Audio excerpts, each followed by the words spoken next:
I hope you don't get the sickness.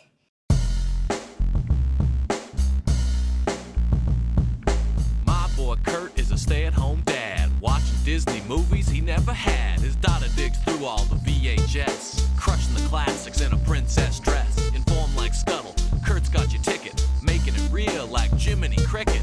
Most off the Captain Hook, but if the Tweedledum, he'll be taking more shots than Bambi's mom. Leaves him raised like Simba, or cracked like the beast dishes. He'll show you a whole new world, you won't need 3 wishes. Stay-at-home Disney dad.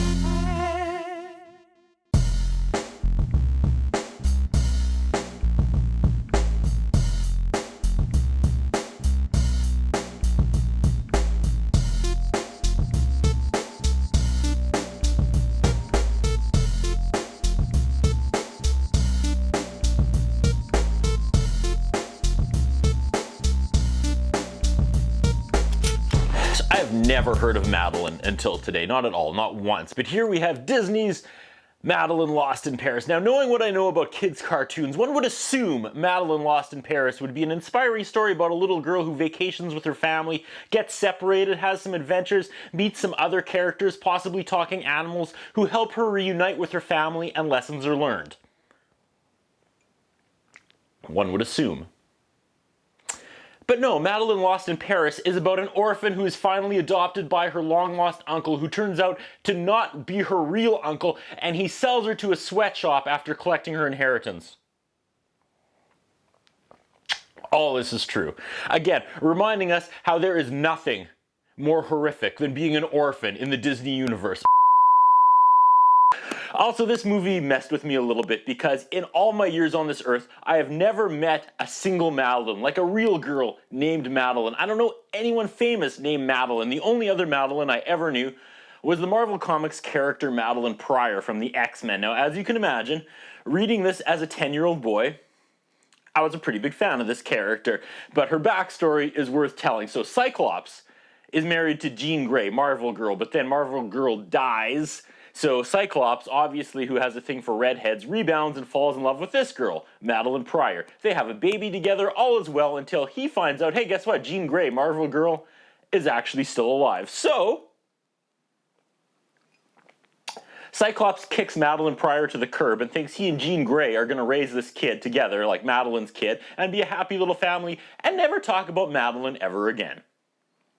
These are the good guys, people.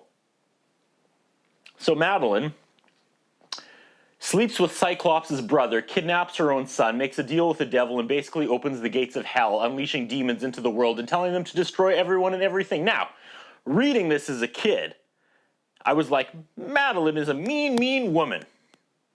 Reading this again as an adult, I was like, get it done, girl. Get it done. Just so you know, whenever I hear the name Madeline, my brain doesn't show me this, it shows me this. So let's press play on the VCR. Ad for The Great Mouse Detective, coming to video in 1999. Disney's Beauty and the Beast Tales of Friendship. What is this? A mix of live action and animation? I've never seen this before. Mickey's Once Upon a Christmas, home run. Then we nosedive. Winnie the Pooh. Seasons of Giving, from a group of characters that only take. They keep coming. Ads for Alice in Wonderland, Robin Hood. Living in the age of streaming, I'm constantly annoyed by these preview ads on the VHS tapes, yet I miss them at the same time, you know? Feature presentation. Blue buildings against a pink sky. I like this animation already. Madeline Lost in Paris. Here we go. Eiffel Tower and accordion music equals Paris. We meet a swarm of 12 girls dressed in yellow outfits. They keep hammering the fact that they walked in 2 straight lines. The smallest one is Madeline. 12 girls in yellow coats and yellow hats. Looks like they're looking for 12 curious monkeys. The voiceover guy sounds grumpy, like he didn't want this gig. The orphanage owner is sick but promises to be better tout de suite. They call the doctor and the doctor said, see, everything is teasing monkeys in this movie, or maybe it's just me. The doctor looks at the thermometer and says, this is not good. Across the street from the orphanage, a kid is playing the violin poorly. The narrator sometimes rhymes and sometimes doesn't. 5 minutes in, I have no idea what to make of Madeline. Some girl tries to give the sick lady some marbles, but she doesn't take them and goes to sleep instead, leaving the 12 girls unattended. The girls brainstorm about what happens, or what used to happen when they were sick, and they all have flashbacks of their parents taking care of them. isn't this an orphanage? I'm so confused. It sounds like all the other girls have families, but Madeline doesn't. The sick lady that runs the orphanage hops out of bed and seems fine suddenly. Is she faking this? Anyway, she gives a pep talk and all is well. Now the gals are going to sleep, but I thought they just woke up. Everything is happening and yet nothing is happening in this movie. The postman rides by on his bike and delivers a letter. It's to Madeline. It's from her long-lost uncle. He's coming to see her. Madeline breaks into song about having a family again. This is the saddest, happiest song ever. She remembers a time when she had a mother to hold when she was scared. I don't like this feeling. I can't wrap my head around this movie either. Also, the animation is honestly pretty rough. The orphanage lady turns off the light, and the kids pop up and daydream about what Madeline's uncle will be like. The next morning, they meet a street performer who has a monkey with a cup. Anyways, Madeline gets a balloon for her uncle, who she hopes is handsome. The orphanage lady is a nun. Pieces are slowly coming together. The uncle shows up and has a top hat. He knew her mom and brought gifts for everyone at the orphanage. Okay, I've got to Google what happened to Madeline's parents. Google says Mr. Fogg died prior to the events of the film when Madeline was very little, leaving her orphaned as a ward of the church. According to Miss Clavel, the alternate backstory was also used in the television special Lost in Paris, with Madeline believing that she has no family. Okay, wow. He wants to take her to Vienna and stick her in a finishing school, but she doesn't want to leave her friends at the orphanage. They're making a huge deal about the difference between living in Vienna and living in Paris, and to pull back the curtain and expose my complete lack of culture, I have no idea what those differences would be, if any. Outside, we see the uncle doing a shady deal with a cab driver. The ambassador of Spain lives across the street, and that's their kid that plays the violin poorly. What is the plot here? There's a big feast. Someone mentions that Madeline knows how to play football. Madeline panics and says, oh, they mean physics. And that's almost worse to the uncle, who says, girls don't need to know physics. Okay, wow.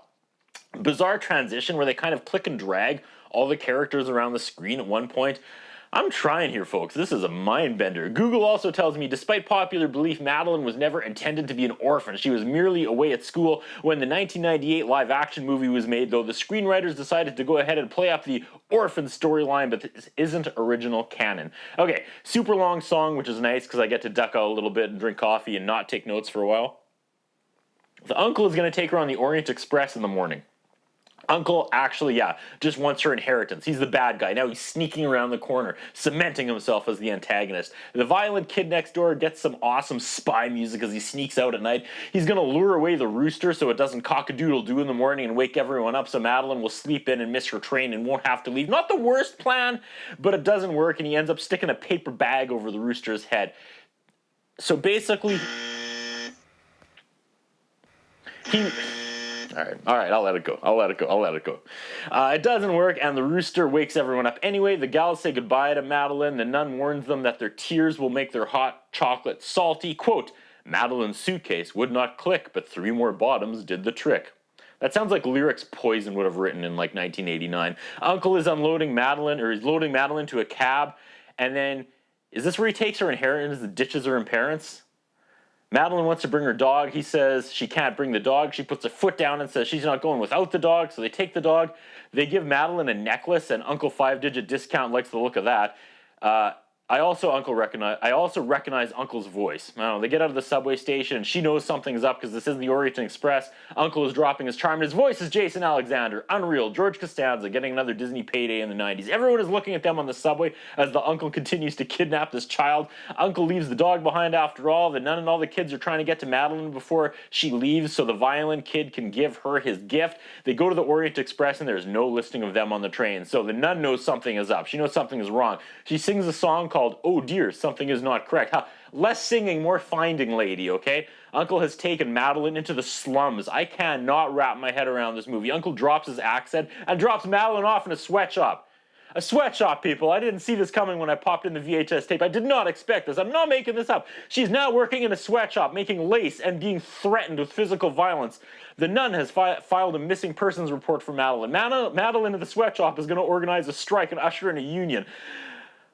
We have a flashback that when she was first in trouble on the way here, when she first noticed, she broke her necklace and left a trail of beads. That's good stuff.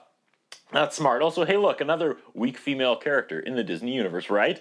I also just read that William David Lee of DVD Town criticized this movie, saying it's not very memorable. I would disagree.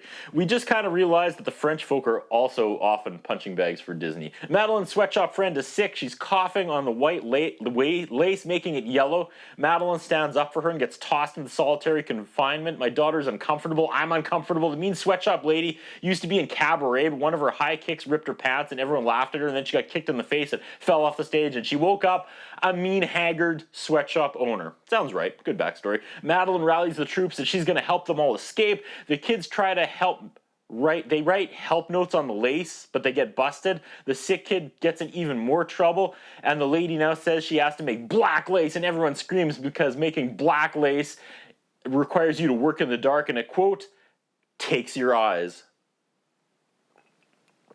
Then rats come out and start eating all the lace. Now I'm watching my daughter and kind of like soothing her more than I'm watching the movie. The orphanage girls are still on the hunt for Madeline, and they find a piece of necklace, then another one, and they start following the necklace trail she left. The sweatshop lady is selling lace to rich people. Some rich snooty customer wants one made from red hair, and oh yeah, that's also a thing. The sweatshop worker cuts off the girl's hair and uses the hair in their lace sweatshop craft. This is terrifying. Sweatshop lady tells the uncle to sell all the stuff in Madeline's suitcase and then buy a giant lock so they can lock Madeline in solitary confinement forever. I'm scarring my daughter. But I'm so far deep into this that I need to let it play out so she knows Madeline is rescued and safe at this point. The nun sees the fake uncle with the suitcase walking down the street, and he knows the jig is up, so he makes a break for it. But some little boy he snubbed a few minutes ago trips him, and the police threaten to beat him if he doesn't tell them where Madeline is. Back at the sweatshop, the owner cuts some of Madeline's hair. And then the kids attack the sweatshop owner and they tie her up with thread, but she breaks free and corners Madeline with these terrifying scissors. She has these scissors in her hands at all times. The orphanage kids find a window to the sweatshop and they see Madeline below. Fake uncle cuts a deal. The orphanage kids help Madeline escape, and they all tie up the sweatshop worker a second time, and now she can't escape. The nun and the girls reunite with Madeline. Quote, misdeeds were ended. Yeah, that's one way of saying the child-beating sweatshop owner went to jail. There's a big party for Madeline. The orphanage kids all cut off a piece of their hair so they look like Madeline. What happened to the sweatshop kids? I assume they would be here as well, but I don't see them. Madeline got a huge reward for her uncle and the sweatshop lady getting busted. She used that money to build a new city school for girls, and Madeline used the infamous scissors to cut the ribbon for the grand opening. That's awesome. Lord Cuckoo Face is there to announce, okay, the girls from the sweatshop are in the crowd. Everyone's happy. Their hair has grown back, and that one girl's cough is gone. They sing about family, and credits roll. Madeline in Paris, everyone. Madeline lost in Paris. And now, I live in a world where jilted lover Madeline kidnapping her own child and making a deal with the devil to open the gates of hell is actually less disturbing than Disney's Orphan Madeline. That's what I think about. What do you think? What we have is a concern about Curtis Anderson. His interviewing style is not the best. His personal appearance is not the best. I was wondering if the man has some kind of a hold over the channel that he's allowed to be employed for so long with the standards of journalism and personal appearance that he has. Thank you.